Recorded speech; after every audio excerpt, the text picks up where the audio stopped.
我们确实注意到，最近很多欧洲国家的领导人相继的访问基辅，似乎在为乌克兰打气。尤其是这个英国首相约翰逊也是出乎意料的出现在了基辅，并且称泽连斯基是英雄。那孙先生，您怎么来看美西方最近不断的在渲染这个乌克兰必胜这样的一个言论？他们有什么企图？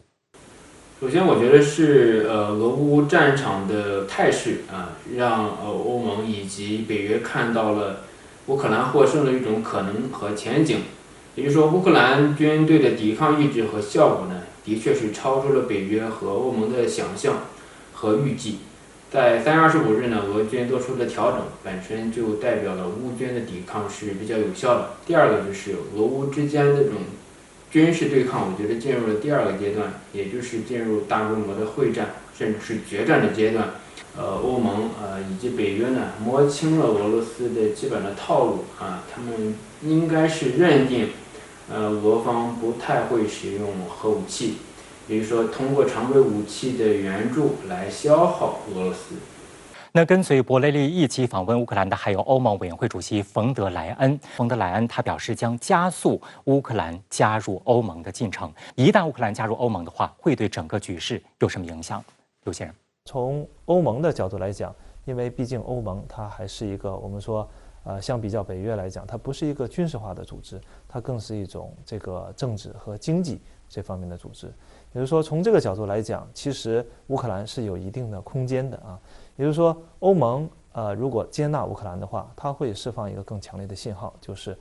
接纳乌克兰向欧洲靠拢，那么也给乌克兰在自己传统的这个诉求这方面给了它一个出路但是毕竟欧盟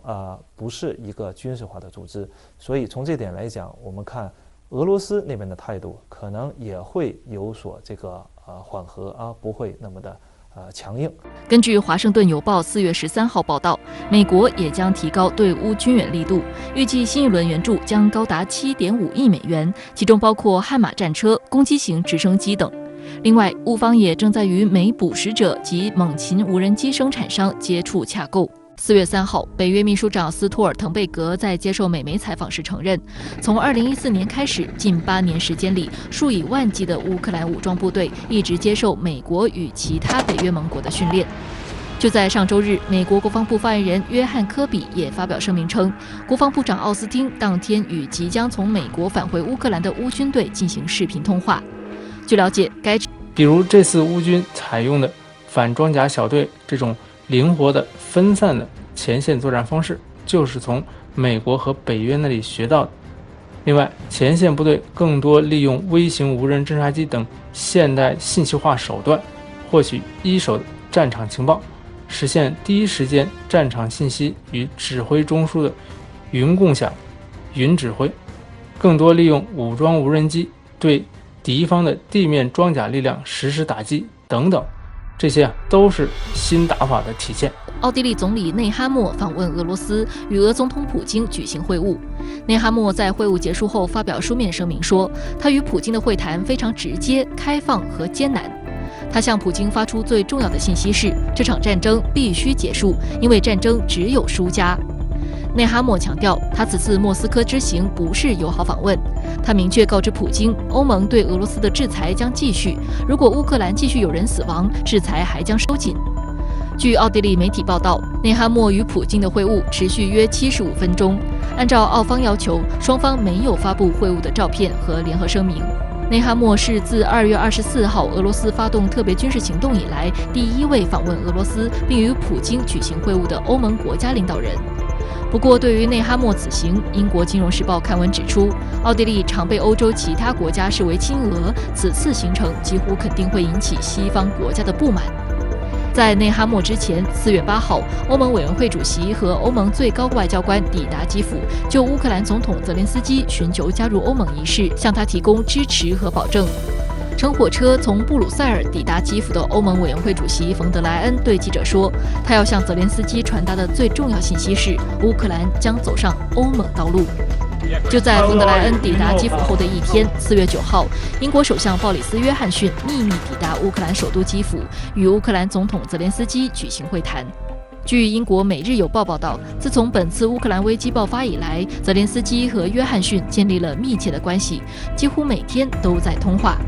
几周来，约翰逊一直渴望访问基辅，但唐宁街10号首相府一直在试图对此次出访保密。网上出现了一段视频，显示约翰逊正在从波兰开往乌克兰的火车上。约翰逊的此次访问本来是要保密的，直到他离开基辅。然而，乌克兰驻英国大使馆在9号下午的一条推文中宣布了这一消息，其账号发布了一张两国领导人聊天的照片，标题为“惊喜”，还配了一个微笑的表情符号。约翰逊后来在推特上发布了自己访问基辅的照片，称他在那里是为了显示我们对乌克兰人坚定不移的支持。另据英国天空电视台称，在这次会晤之前，约翰逊宣布了英国政府将向乌克兰追加提供价值1亿英镑的武器装备。英国国防大臣华莱士则宣布，英国将向乌克兰提供重型装甲车辆。欧盟一方面积极为乌克兰站台，另一方面，4月8号，欧盟27个成员国正式批准通过第5轮对俄制裁措施，包括禁止进口煤炭、木材、化学品和其他产品。其中，煤炭进口禁令将从今年8月第2周起全面生效。要知道，俄罗斯煤炭约占欧盟各国煤炭进口的45%，与进口俄罗斯天然气的份额相似。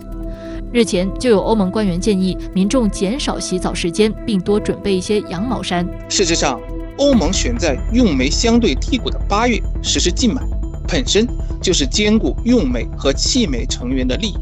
更多是一种政治姿态。需要强调的是，